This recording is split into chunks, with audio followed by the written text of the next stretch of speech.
Hey everybody, this is Raul for Bass Musician Magazine, and today we have the great honor and pleasure of having the opportunity with chatting with multi-instrumentalist, bassist, Renaissance man, musician, composer, directly via the graces and technology of Skype, Mr. Dan Reeder. Hi Dan, how you doing? All right, I'm doing good. Good, good.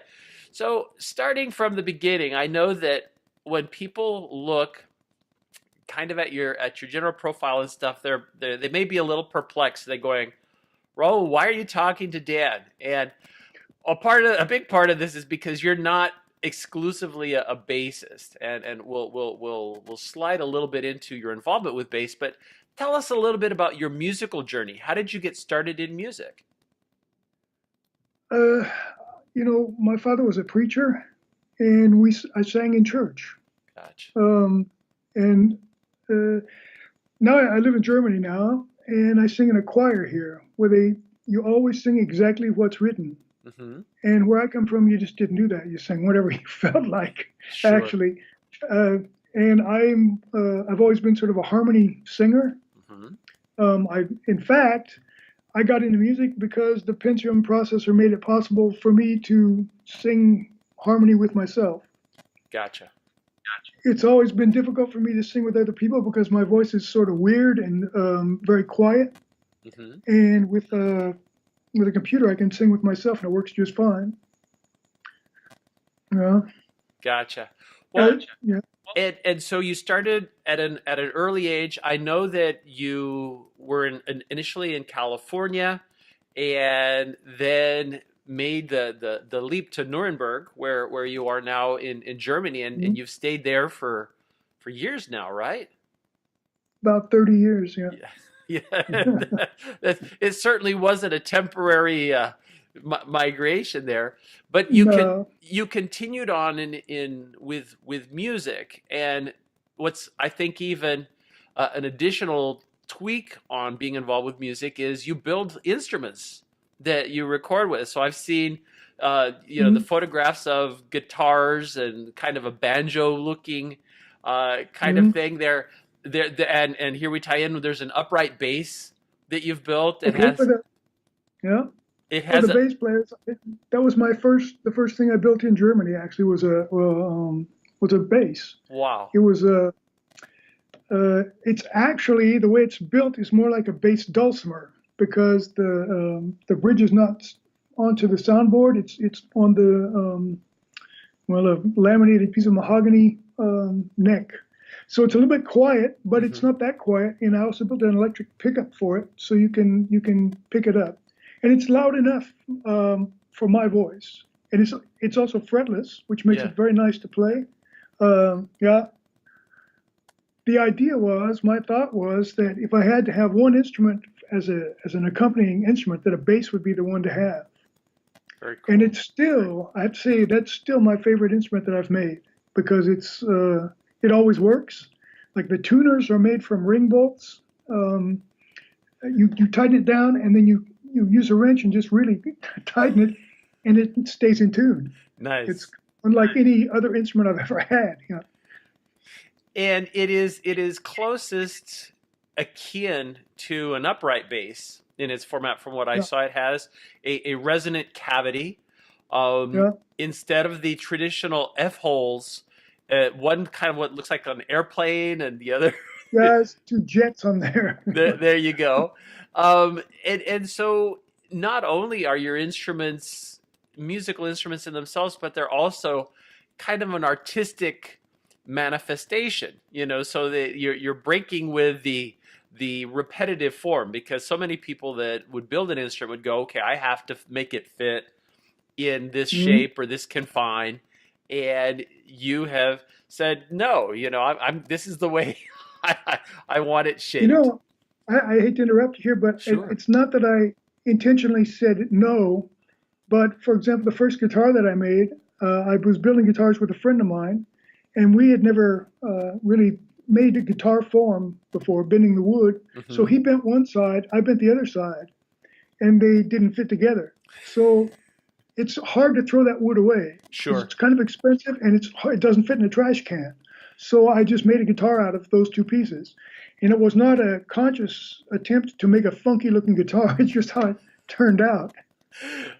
So I'd noticed the asymmetry in that, but I had Yeah. gone with the assumption that it was intentional.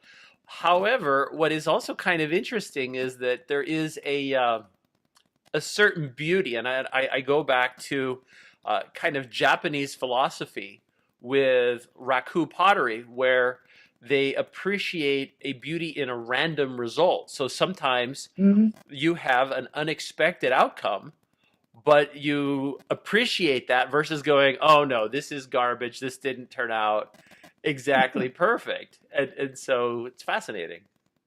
What I've noticed is that no matter what the thing looks like, and actually, no matter what you do, it's going to sound like something. Hmm.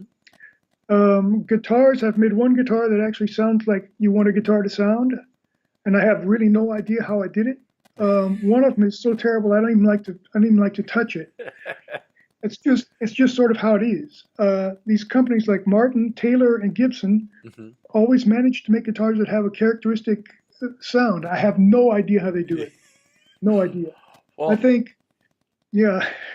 it is an art, and interestingly enough, just earlier this year, we had the opportunity to go to the museum.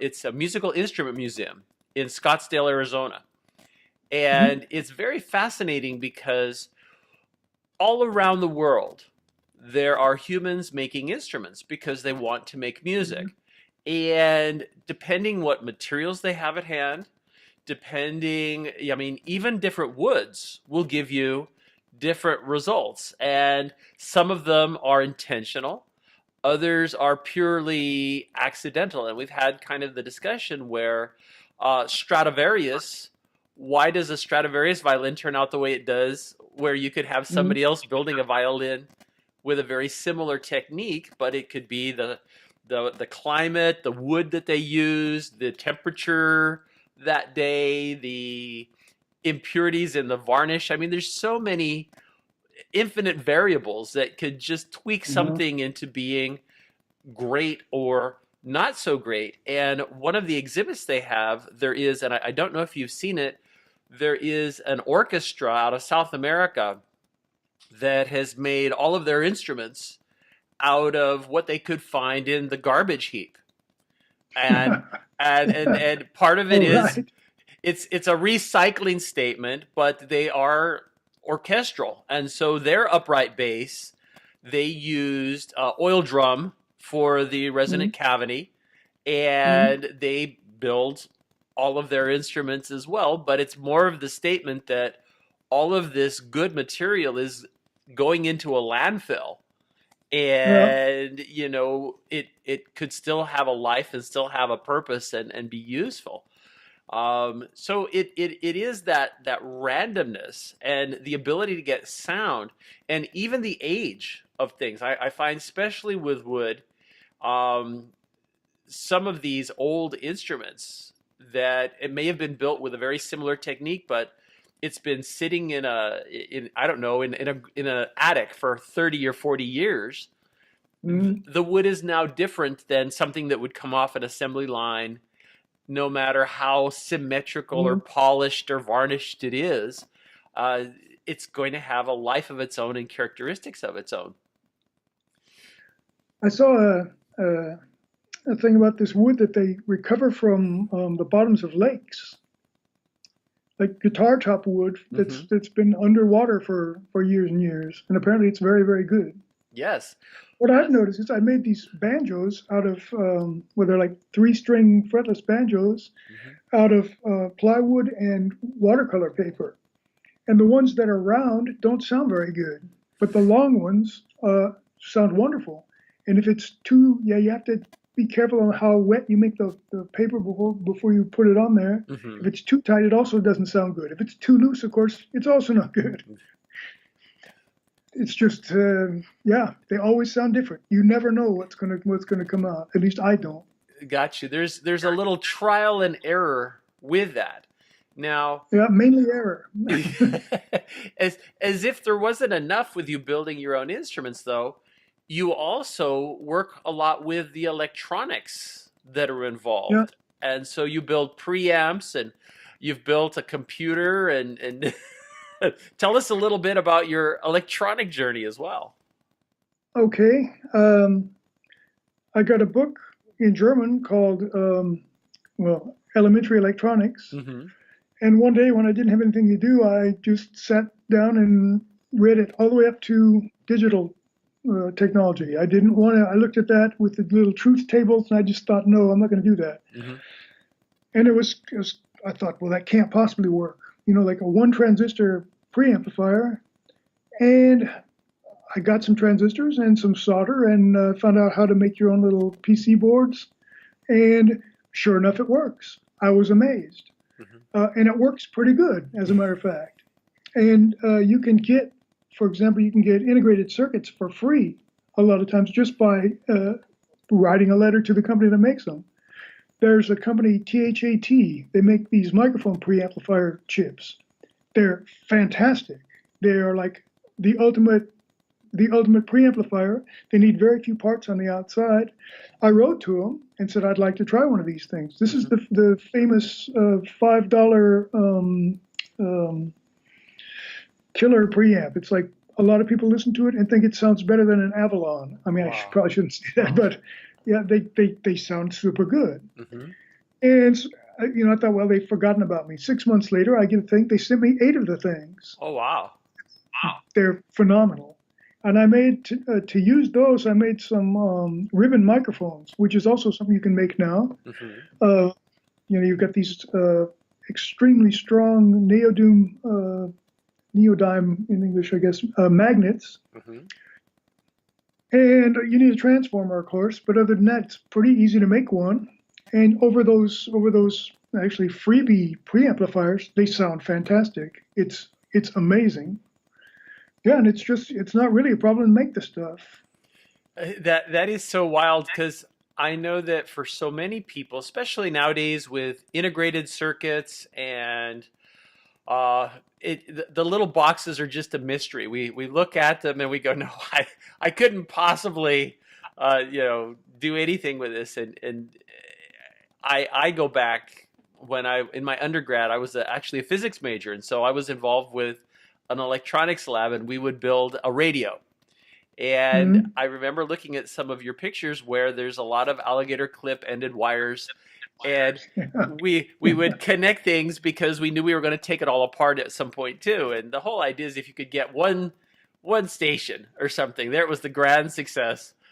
But you've got a variety of things, the microphones and all of that. I saw some speakers that you'd built as well. You even Yeah, yeah, crimp the paper and shape the yeah, foam yeah. and all that stuff. It's so wild. You know, it's actually I, it's just fun. Hmm. You know, it's like just a fun thing to do. I'm an artist. I go into my studio and I mess around. That's sort of my job.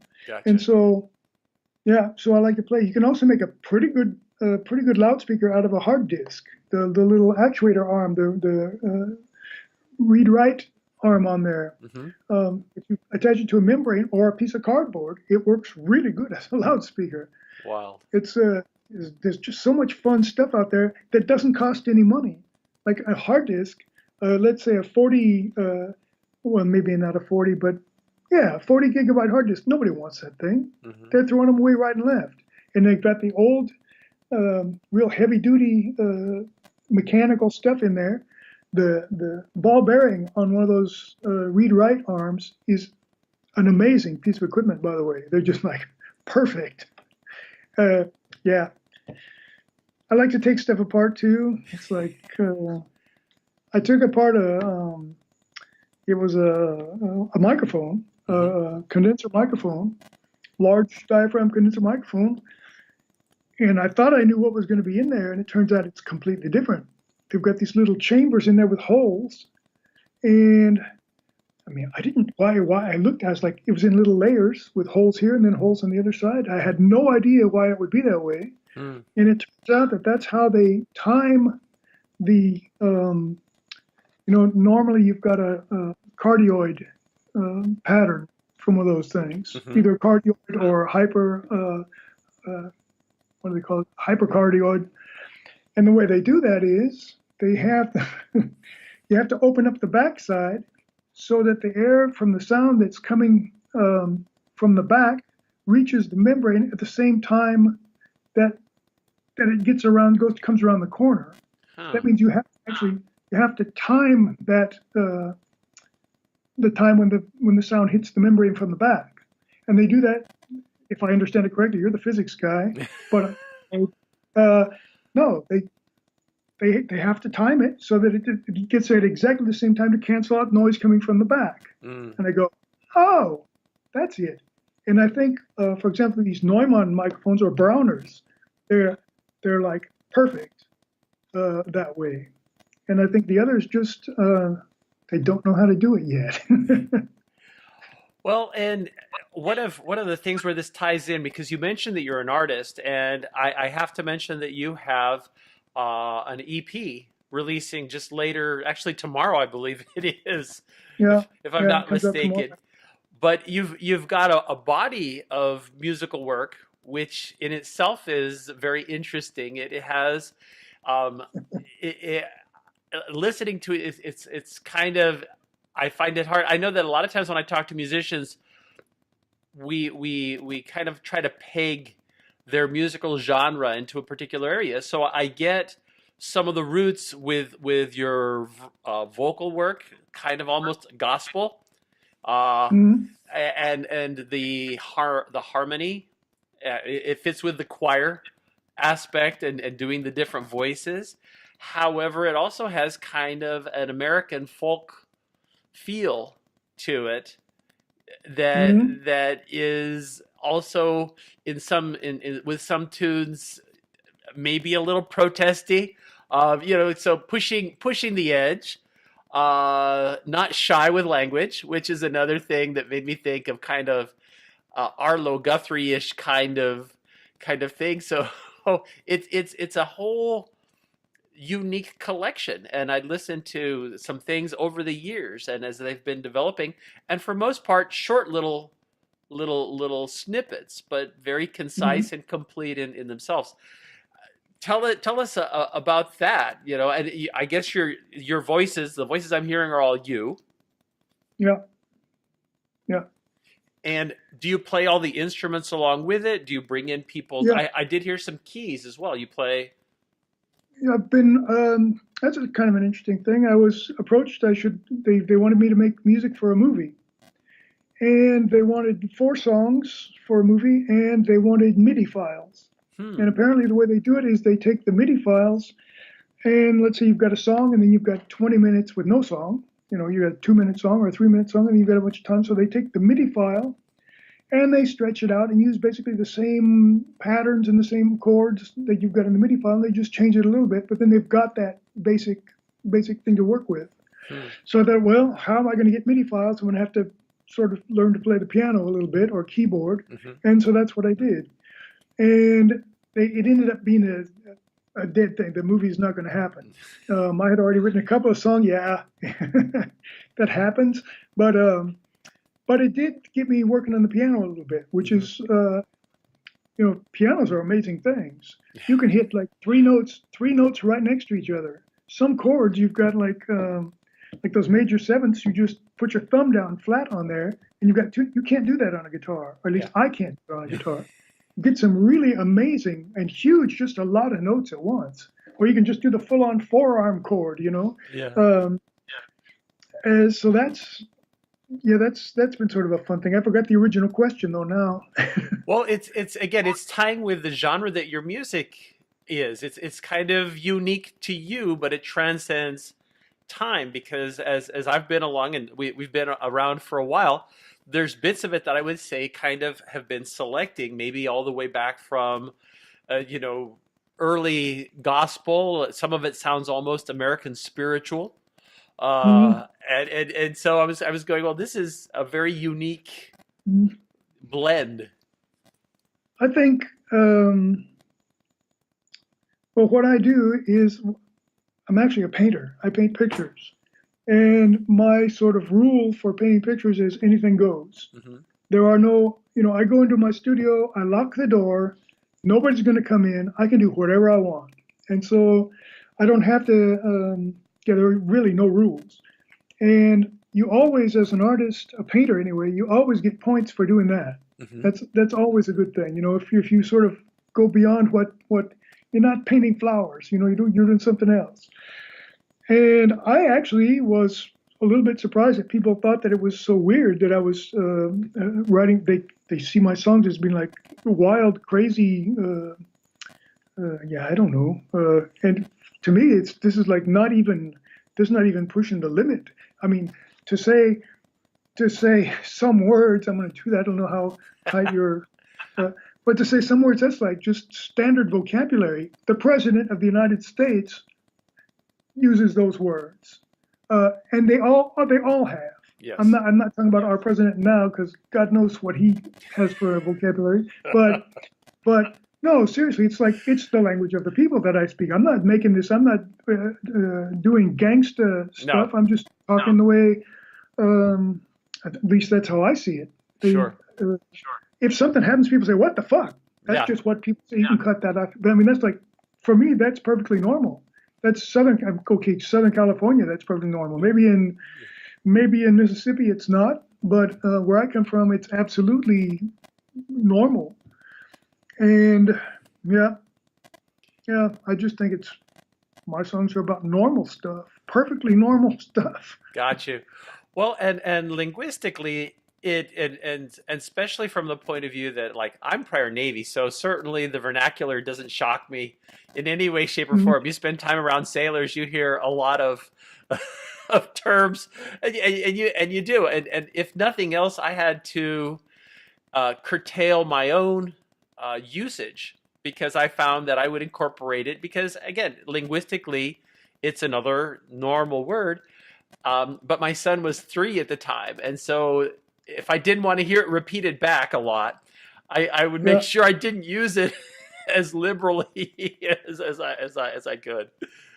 You know, well, I'm in Germany, and in German, it's perfectly acceptable to say Scheiße, for example, which means shit.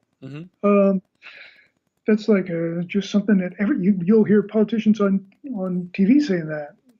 So that's extraordinary. And my children grew up speaking German, also. Well, they speaking both, but so this sort of nasty word thing isn't really happening here so much. Or something, you know, it's like not polite to say some things in certain company, but it's also not considered really something terrible. Really bad. No. It's sort of like everybody knows the word, and when something goes wrong, that's what you say.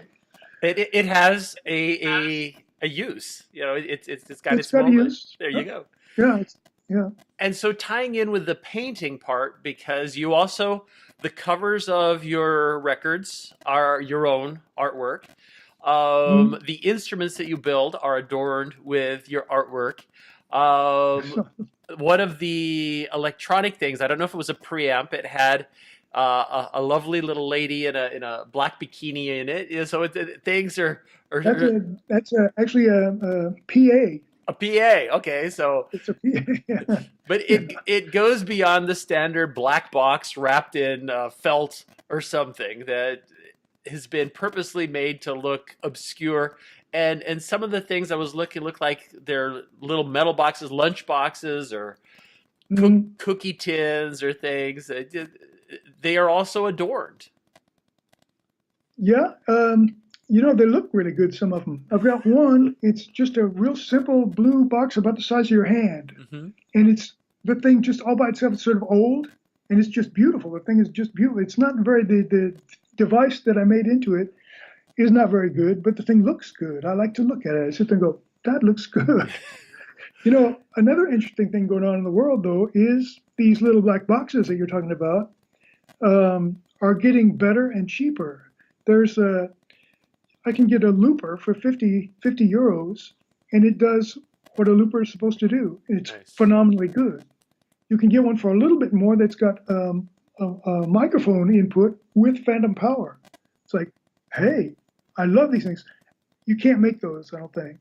You could maybe, but it's all this like very, very delicate SMD stuff, and so it's getting more and more difficult to win with homemade stuff. Put it that way.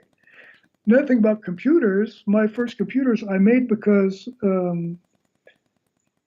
it was just cheaper, Hmm. you know. And right now, if you want a computer good enough to record on, it doesn't cost anything, really no money. People are throwing them away. You don't really need a rocket of a computer to record music. Very I cool. know people use fast computers because they use a lot of plugins and stuff like that, but you don't really need that. At Very least I, cool. I usually, yeah, I play with plugins and play with plugins, and in the end, I just take it all and just use the raw, the raw recording. For some reason, you think it's getting better, and then you listen to it the next day, and it's just terrible. Well, and I think with computers, so many people, it has so much potential that goes unused because the general population will use their computer to uh, send email or to maybe do some word processing or look on social media or nowadays do Mhm. shopping. So you go on this Yeah, site and you order something, and it's an interactive extension. But when you look at all the possibilities, I mean, even the ability to record music, I would say the general public does absolutely nothing of that at all. They don't use that facility, or heaven forbid. Um, Even doing these Skype interviews, there's people that don't realize their computer has a camera a lot of times, and mine doesn't, by the way. I'm using my phone. there you My go. my my old ThinkPad doesn't have a camera on it. And some do and some don't. And so surprising when you go, hey, wait, why is that little green light on? Who's looking at me right now? But that's a whole other kind of paranoid rabbit hole. Moving along, the EP is releasing tomorrow. From what I understand, there's plans for a longer release in 2018. Yeah. Um, you know what happened was I sent them a bunch of songs Hmm. because I wanted to put out just one final record. I haven't put out a record since 2010, I think it was. Okay. Um, Streaming has made it sort of pointless financially. It doesn't make sense to put out a record anymore Hmm. because whatever you put out there, it's free. Yeah. And I'm not in it for the money, but it does bother me. It does not motivate me to know that whatever I put out there basically belongs to Spotify and Apple. Uh, that, in combination with the fact that Al Bonetta from Oh Boy Records died, I just decided to hell with it. I just won't put out any more records and stuff. But on that, people kept asking me, when are you going to put one out? Blah, blah, Hmm. blah, blah. And I thought, okay, why not? Really, Sure. I don't have anything to lose, really, either. It is a lot of work, though, to put out a record. So I sent it to him, and yeah, we ended up, because some of the songs are really old. I don't like them anymore, and it was going to be very difficult to fit them onto one record. It's like really important. It's sort of like hanging pictures in a room. Hmm. It's what order they're in, and you don't want to have four songs in a row in the same key, for example, Sure. or with the same exact or the same rhythm or whatever. And it was going to be difficult. So we came up with sort of a compromise, which was to pick out some songs, make an EP, and then concentrate on a full CD next year. And it's going to be, um, yeah, we'll see if I get it done. I'm not sure. Well, it gives us something to look forward to, and for a lot of people I know that have been listening to this, it's probably piqued their curiosity, and they're going to go, "Hey, what what's this Dan Reader guy all about?" What is the best place to look to find out information? DanReader.com. Yeah, Okay. yeah, that'd be the best. Yeah, because they've got the Facebook link and they've got the Insta. I didn't even know I had Instagram. They've got an Instagram thing for me. There you go. Twitter, the whole blah blah blah. I don't know. They do that. I don't do that. Gotcha. Well, Dan, we appreciate you taking time. You're quite the Renaissance man. It is kind of a rarity nowadays, I think, because so much of what we deal with is just handed to us, and we don't look behind the curtain, we don't look inside of the box. I am guilty of saving things that I plan to take apart, because I come from a time where you can't just bring yourself to throw it out. You kind of go, I'm pretty sure I could figure out what's wrong with this if I had just have enough time, and I can spread out the parts long enough. I know I'll get to the bottom of this. And I still save miscellaneous pieces of things, because you go, this would come in handy on this one project. There's going to be a moment where I need a 2x2 piece of plastic, or a 3-inch strip of leather that just will be exactly what I have to do to make something that I was going to throw away functional again. So it's great to know that I'm not alone. No, you're not alone. My studio is, I'm at home right now because my studio don't have good internet, but my studio is what you're talking about, a complete mountain of that kind of stuff. Excellent. And again, we share the passion and interest in music. So again, thanks so much for sharing your story. This is coming to you folks live via Skype from Nuremberg, from Bass Musician Magazine. Mr. Dan Reeder. Thank you, Dan. You're welcome. Been a pleasure.